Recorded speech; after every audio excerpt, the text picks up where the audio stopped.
신용 등급을 두고 신분제라는 말이 등장할 정도로 등급과 등급 사이의 간극, 즉 금융활동의 제약은 큽니다.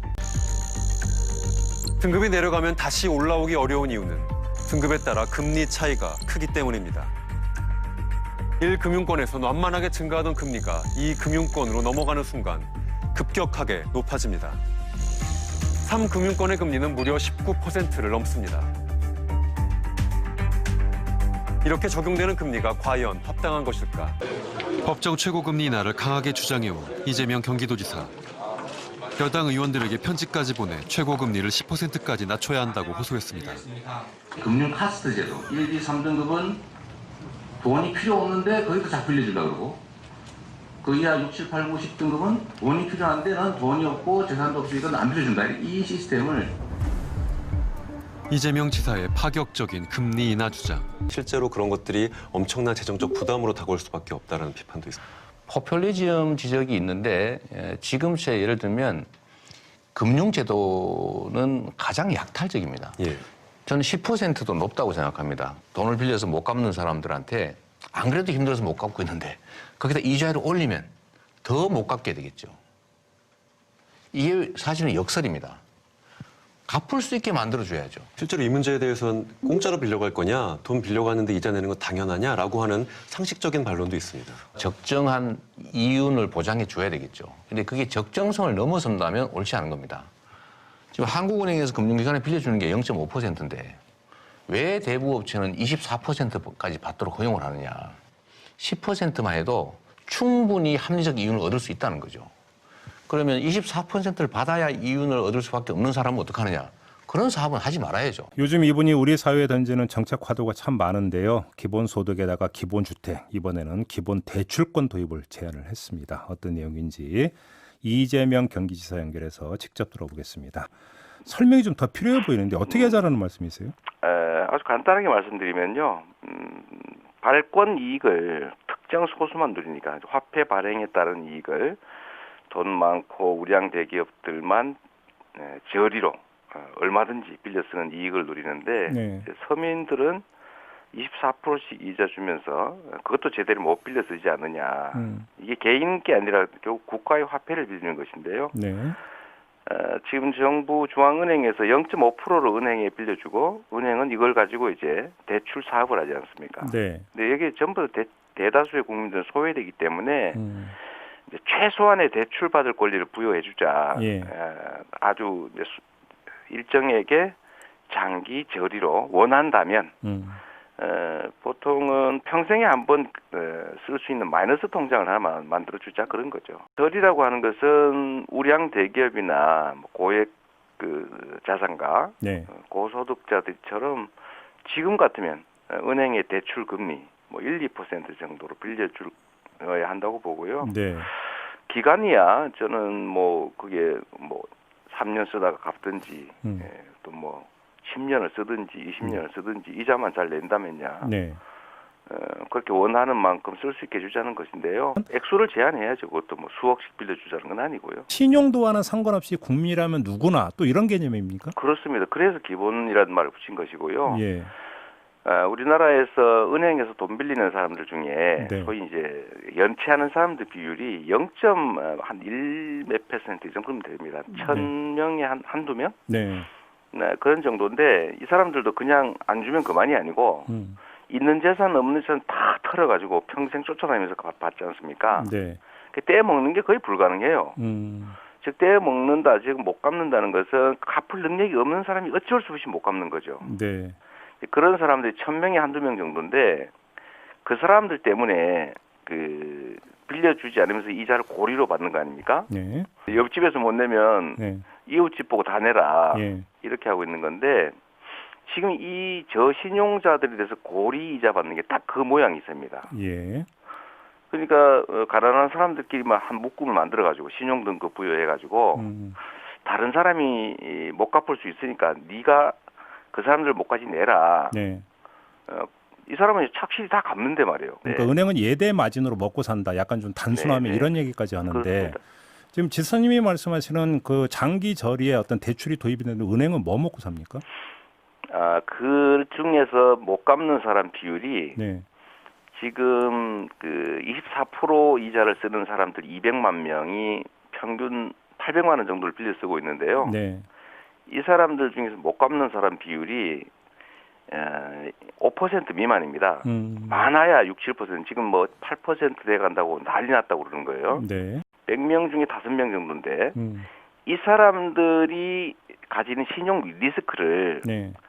정부가 일정 정도를 담보를 해주자. 그리고 나머지 사람들한테 억울하게 이 사람들의 신용 리스크를 덮어 씌워서 네. 24%라고 받으면 그 사람들이 갚을 수가 있겠습니까? 0% 성장 시대에. 결국 이 사람들이 나중에 전부 신용 불량되고 결국 직장 못 구하고 복지 지출 대상자 돼서 기초생계급여 받는 사람이 되면 예. 더 많은 돈을 지원해 줘야 돼요. 예. 그래서 이 사람들이 그런 지경에 빠지지 않도록 100명 중에 4, 5명 있는 사람들에 대해서 그 사람들에 대한 신용 리스크만 책임져 주면 나머지 95, 6명도 은행 금리 정도 이자 받아도 정상적으로 영업이 가능하겠죠. 그래서 이거를 이 복지국가라고 하는 나라에서 예. 개인이 가지는 신용 리스크를 국가가 부담해 줘야지 이웃 사람들한테 그것도 가난한 이웃들한테 다 이렇게 전가하면 되겠느냐. 네. 지금 금융위원회 쪽에서 뭐라고 하냐면 이 낮은 금리의 정책 금융 상품은 과다 차입을 야기하고 네. 그다음에 성실 상환을 통해서 제도권 금융으로 복귀하려는 유인을 제한한다. 이게 이제 결국 도덕적 해이를 말씀하시는 건데요. 점잖게. 예. 국민들은 부도덕할 거다. 싼 이자 있으면 다 빌려다 쓸 거다. 네. 이런 전제가 있지 않습니까? 어떤 국민이 보통의 국민들이 아 이자 싸구나 마구 빌려다가 써버려야지 이러겠어요. 네. 세상에 빚을 누가 좋다고 그걸 안고 있겠습니까? 다 갚으려고 노력하고 그거 못 갚으면 신용불량자 되는데요. 네. 예? 월급 압류당하는데 어쩔 수 없는 사람들이 하는 것이고요. 떼어 먹는다 소위 연체를 하거나 안 갚는 것은 액수를 제가 정할 수는 없지만 우리가 참고할 만한 것은 24%씩 허용하는 대부업체 어쩔 수 없이 이용하는 사람들이 200만 명쯤 됩니다. 네. 그 사람들이 한 16조 원 정도 쓰고 있는데 예. 평균 한 800만 원 정도 되는 겁니다. 그냥 그 정도 전후로 정해주고 최고 대출 금액을 그 정도로 설정한다. 네, 그리고 하는 이 금액 부분을 책임을 지게 하면 예. 전 국민을 하더라도 그 액수가 얼마 안 되는 데다가 평생 한번 예를 들면 이 사람들이 못 갚으면 그 다음부터 더 안 빌려주는 거니까. 지사님 얼마 전에 네. 그 법정 최고 금리를 10%까지 낮추자라고 제안하신 바가 있죠. 네네. 이 범위에서 그냥 운영하게 하면 안 되는 걸까요? 10% 이하가 저는 적정하다고 생각하는데 네. 이러니까 그러면 안 빌려주고 불법 사채 시장 생기지 않느냐? 네. 그러면 불법 사채 시장에서 법 어겨서 돈 빌려준 거는 이자든 원금이든 못 받게 하면 간단하게 해결되고요. 독일과 일본이 판례를 이렇게 하고 있습니다. 그러니까 또 문제가 생기는 것이 안 빌려줄 거 아니냐 그러면 네.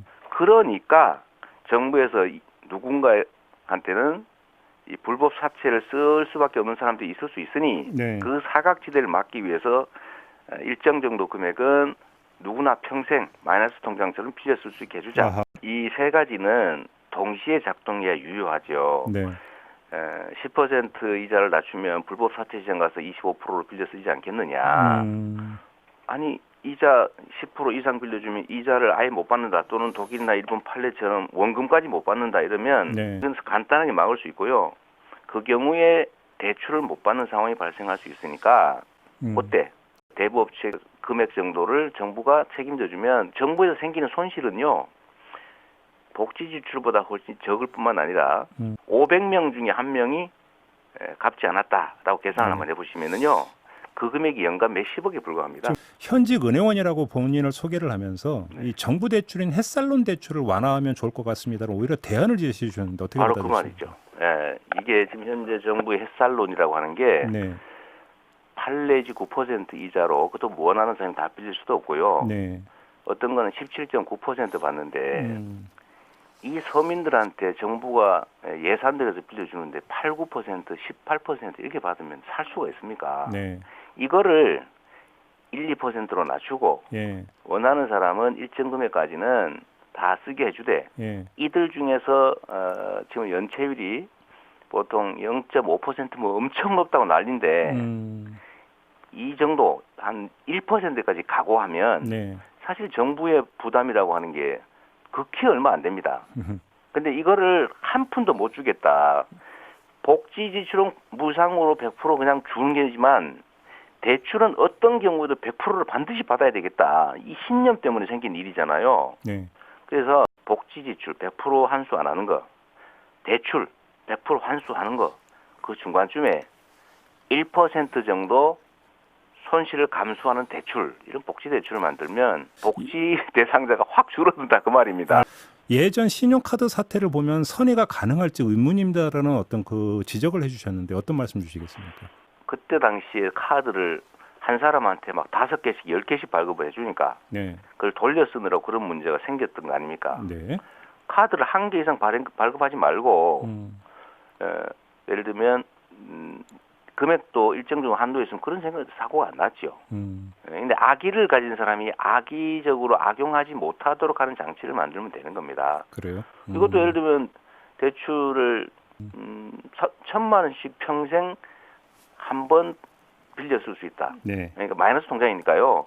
근데 안 갚으면 못 빌리잖아요, 더 이상. 예, 예. 이거를 연체를 하고 영영 못 갚는 사람들이 이 전체 이용자 중에 1%라고 하면 태어나는 사람이 연간 지금 30만 명인데 예. 30만 명 중에서 1%가 1,000만 원을 못 갚아서 국가가 대신 부담해 줬다. 그럼 매년 얼마입니까? 예. 그 몇십억에 불과해요. 그럴 사람도 그리 많지 않습니다. 국민 중에 100명 중에 1명이 국가에서 저금리 빌려줬더니 다 떼먹고 안 갚더라. 네. 이게 상상이나 가능한 일입니까? 1%의 국민이 그 1,000만 원은 저리의 이자를 못 갚아서 가산 압류당하고 직장 못 다니고 월급 압류당하고 통장 전부 압류당하고 이런 상황이 온다면 나라 망한 겁니다. 알겠습니다. 그런 일은 오지 않아요.